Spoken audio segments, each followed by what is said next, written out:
До релиза eFootball 2026 остается все меньше времени, и как же удачно Konami выбрали момент, чтобы рассказать о нововведениях данного обновления до версии 5.0.0. И спустя множество часов ожидания того самого eFootball Connect, мы наконец-таки узнали подробности того, что же нам добавят с этим глобальным обновлением. Так давайте же разберемся, что именно нам показали Konami и что стоит ожидать в первые дни после обновления. К слову, если вам необходимо пополнить ваш баланс монеточек в eFootball Mobile или в любой другой мобильной игре, то вам на PlayRock. Ведь на их сайте собраны одни из самых выгоднейших предложений на рынке. А также вы всегда можете предложить свои товары и услуги. А если вы обладатель такой платформы, как ПК, и играете в Steam, и вам необходимо пополнить его баланс, то это также можно сделать на PlayRock с наименьшей комиссией на рынке. Приобрести монеты и все остальное на их сайте вы можете в пару кликов, и что самое главное, безопасно. Все это и не только вы сможете найти по ссылке в описании и в закрепленном комментарии. Ну так, о чем это я? Точно.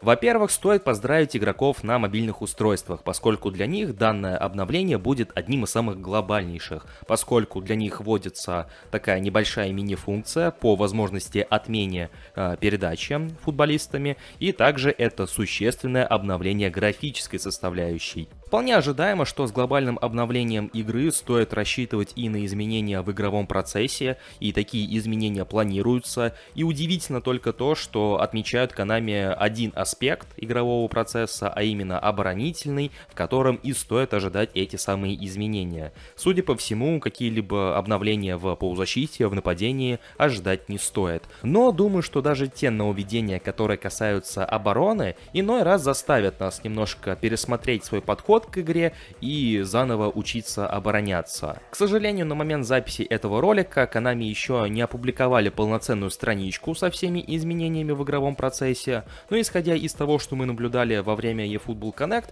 можно отметить две вещи. Во-первых, в игре должно стать меньше ситуаций, когда при единоборстве, при выпадах, подкатах, толчках ваши защитники совершали анимации мимо игроков-соперников, то есть когда вы гарантированно должны вроде бы оттолкнуть, как-то повлиять на чужую модельку, ваши игроки почему-то проигрывали анимации куда-то в сторону, и соперника это никак не касалось. И после увиденного можно сказать, что подобное должно свестись к минимуму. И второе заметное изменение касается новых анимаций. Я успел заметить пару-тройку новых анимаций при отборах, и, так сказать, теперь придется учить новые тайминги, что называется. Но я более чем уверен, что на этом изменения в оборонительной составляющей не заканчиваются, а поэтому нужно ждать полную расписанную страничку на официальном сайте игры.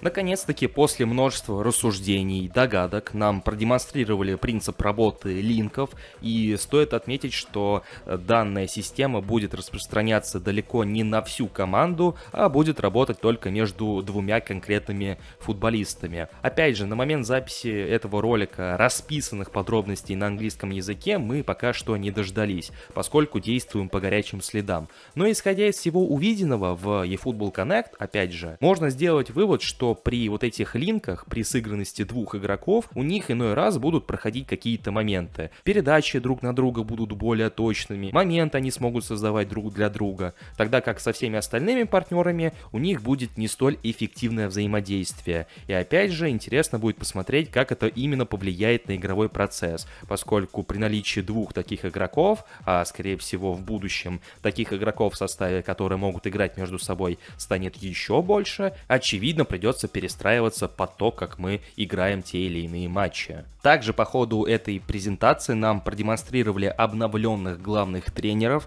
и теперь помимо имеющихся привычных нам двух бустов у того или иного менеджера, у них добавляются специальные отдельные навыки, которые позволяют чуть более эффективнее некоторым игрокам использовать будь то пасы, удары и прочие подобные моменты. И как сообщал Ренан Гальвани, как-то обсуждали мы с вами, теперь модельки тренеров также получают собственное отражение в игре. И в принципе первыми подобными тренерами становится Рубен Амарим, которого мы, судя по всему, сможем получить в рамках стартовой кампании, и также уже донатный Жозе Мауриньо, причем времен тренерства того же самого миланского Интера сезона 09-10. И португальцам все дело не ограничивается, поскольку помимо него в игру также добавят отдельный эпический и шоутаймовский пак, что важно отметить, в котором будет эпическая карточка Снейдера и ЭТО. И что первый, что второй будут иметь по 2 донатных навыка. Точно так же, как это было у Пеле и Криштиану Роналду. И, судя по всему, именно эта фишка станет ключевой в рамках 26-й части. Если в прошлом году это были двойные бусты для карточек,